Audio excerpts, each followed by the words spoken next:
ఒంటరిగా ఉన్నప్పుడు సడన్‌గా హార్ట్ అటాక్ వస్తే ఎవరి హెల్ప్ లేకుండా మన ప్రాణాలను మనం ఎలా కాపాడుకోవాలో తెలుసా? నెలవారీ సరుకులు కొనడానికి సూపర్ మార్కెట్‌కి వెళ్తాం కదా!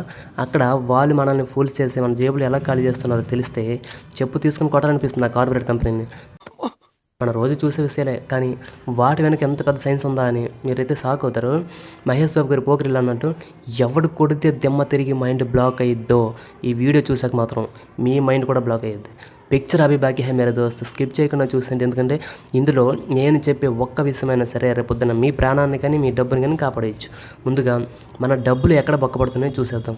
మీరు ఎప్పుడైనా అబ్జర్వ్ చేశారా? సూపర్ మార్కెట్కి వెళ్ళంగానే మనకి అత్యవసరంగా కావాల్సిన పాలు, గుడ్లు, బియ్యం ఇలాంటివి ఎప్పుడు డోర్ దగ్గర పెట్టరు.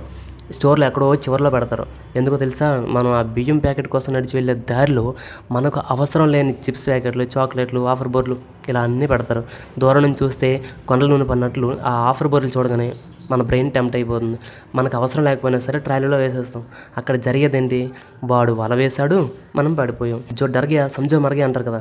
ఇప్పుడు నేను చెప్పబోయేది చాలా సీరియస్ మ్యాటర్ అండి. ప్రతి ఇంట్లో ఇది ఖచ్చితంగా తెలుసుకోవాలి. మనలో చాలామందికి సడన్గా గొంతులో ఏదైనా ఇరుక్కొని ఊపిరాడకపోతే ఏం చేయాలో తెలియదు. పక్కన ఎవరైనా ఉంటే వీపు మీద కొడతారు కానీ మనం ఒంటరిగా ఉన్నప్పుడు చోకింగ్ వస్తే ఎవరు లేరు, ప్రాణం పోయే పరిస్థితి. ఆ బాధ చెప్పుకోలేంది. అలాంటి టైంలో ఏం చేయాలో తెలుసా?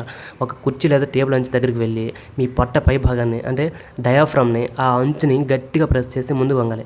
అలా 2-3 సార్లు చేస్తే లోపల ఉన్న గాలి ప్రెజర్కి ఆ ఇరుక్కున్న వస్తువు బయటకు వచ్చేస్తుంది. జాన్ హై బాస్ డబ్బులు రేపు సంపాదించుకోవచ్చు కానీ పోయిన ప్రాణం తిరిగి రాదు.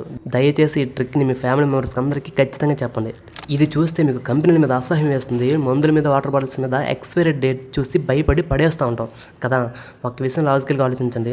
కోట్లాది సంవత్సరాల నుంచి భూమి అడుగున ఉన్న నీళ్ళకి ప్లాస్టిక్ బాటిల్లోకి రాగానే 6 నెలల్లో ఎక్స్పైరీ డేట్ ఎలా వస్తుంది భాయ్?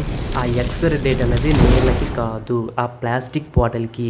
ఆ టైం తర్వాత ఆ ప్లాస్టిక్లో ఉన్నటువంటి కెమికల్స్ నీళ్ళలో కలుస్తాయి. అలాగే మెడిసిన్స్కి కూడా ఎక్స్పైరీ డేట్ అయిపోగానే ఆ మందులు విషంగా మారవు. వాటి పవర్ కొంచెం తగ్గుతుంది అంతే. అయినా సరే డాక్టర్ని అడిగి వాడండి, ఓకేనా? కానీ ఈ కంపెనీలు మనలో ఉన్న భయాన్ని క్యాష్ చేసుకుని వేల కోట్లు సంపాదించేస్తున్నాయి. అల్లు అర్జున్ గారు పుష్పలు అన్నట్టు పార్టీ లేదు, బొక్క లేదు, ఇక్కడ ఎక్స్పైరీ లేదు, ఏమి లేదు. అంతా బిజినెస్. మన భయమే వాళ్ళ పెట్టుబడి. చూసారు కదా మన కళ్ళ ముందే మనకు తెలియకుండా ఎంత డ్రామా జరుగుతుందో. సామె చెప్పినట్టు అజ్ఞానం కన్నా సగం తెలిసిన జ్ఞానం చాలా ప్రమాదం అని. ఇప్పటిదాకా నేను చెప్పిన విషయాల్లో మీకు ఏది కొత్తగా అనిపించిందో, దేనివల్ల మీ ఫ్యామిలీకి యూజ్ అవుతుంది అనుకుంటున్నారు కింద కామెంట్లో మాత్రం ఖచ్చితంగా చెప్పండి.